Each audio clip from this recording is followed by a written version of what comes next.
4 ఎందుకంటే ఒకసారి రెఫరెన్స్ కూడా ఉండాలి. 1924 ఒక బ్యాడ్ పీరియడ్.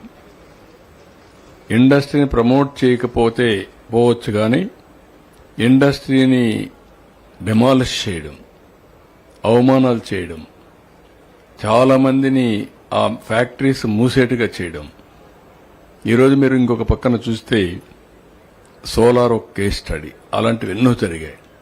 సోలార్లో ఏం జరిగింది, వాళ్ళందరూ ట్రాన్స్పరెంట్గా టెండర్లు పెట్టుకొని వాళ్ళకందరికీ ఆ రోజు సోలార్ ఇస్తే దానివల్ల ఈరోజు ఒక రెవల్యూషన్ వచ్చే పరిస్థితికి వచ్చింది, ఒక బ్రేక్ త్రూ వచ్చే పరిస్థితికి వచ్చింది.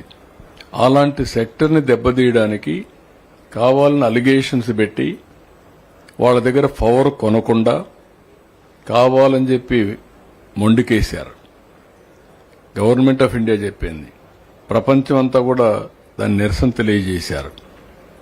కోర్టుకు పోయారు వాళ్ళు, ఎందుకంటే వాళ్ళు పెట్టిన పెట్టుబడులు. తర్వాత కోర్టు డైరెక్షన్ ఇచ్చారు, కానీ వీళ్ళు కరెంటు వాడుకోలేదు. సోలార్లో మీకు అందరికి ఒక ఐడియా ఉండాలి, ప్రజలకు కూడా ఉండాలి. సోలార్ ఏంటి, ప్యానెల్స్ పెడితే దానికి క్యాపిటల్ కాస్ట్ ఉంటుంది తప్ప రన్నింగ్ ఎక్స్పెండిచర్ ఉండదు, రా మెటీరియల్స్ ఇవన్నీ ఆపరేషనల్ కాస్ట్ ఉండదు.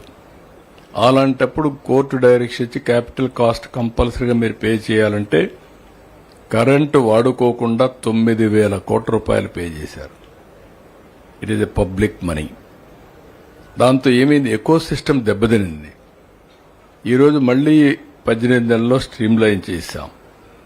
ఈరోజు క్వాంటమ్ కంప్యూటర్ ఏదైతే మన సోలార్ ఎనర్జీ వచ్చింది, అదే మరి గ్రీన్ ఎనర్జీ వచ్చింది. దీంతో గూగుల్ ఏఐ $15 బిలియన్ పెట్టడానికి ముందుకు వచ్చారు. గ్రీన్ ఎనర్జీ లేకపోతే గూగుల్ రాదు.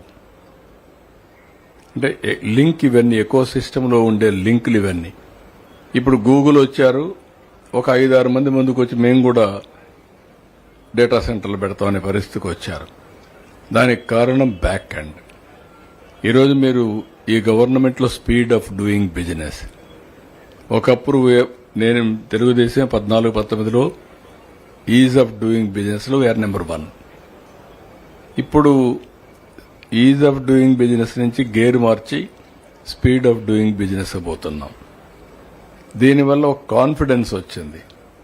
రెండోది, నిన్నే మీరు చూస్తే సింగపూర్ లాంటి గవర్నమెంట్, మోస్ట్ క్రెడిబుల్ ఇంటిగ్రిటీ ఉండే గవర్నమెంట్ అనవసరంగా వాళ్ళతో గొడవ పడితే మనమే వెళ్లి వాళ్ళకందరికి కూడా రికార్డు స్ట్రైటన్ చేశాం. ఒక విశ్వసనీయత పైన వచ్చారు, నమ్మకం పైన వచ్చారు.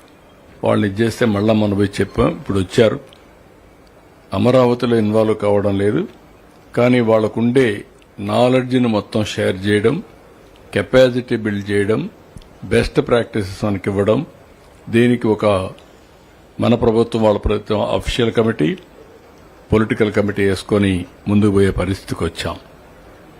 ఇవన్నీ కూడా బ్రాండ్ ఏపీ దెబ్బతినింది. ఇలాంటివన్నీ రివైవ్ చేసి మళ్లీ ఈ రోజుకి మీరు చూస్తే దగ్గర 21 లక్షల ప్లస్ పెట్టుబడులు వచ్చే పరిస్థితికి వచ్చింది. దీనివల్ల దగ్గర మీకు ఎంప్లాయ్మెంట్ కూడా చూస్తే మ్యాక్సిమం రాష్ట్రంలో 16-8 24 లక్షల ఉద్యోగాలు వచ్చే పరిస్థితికి వచ్చాం.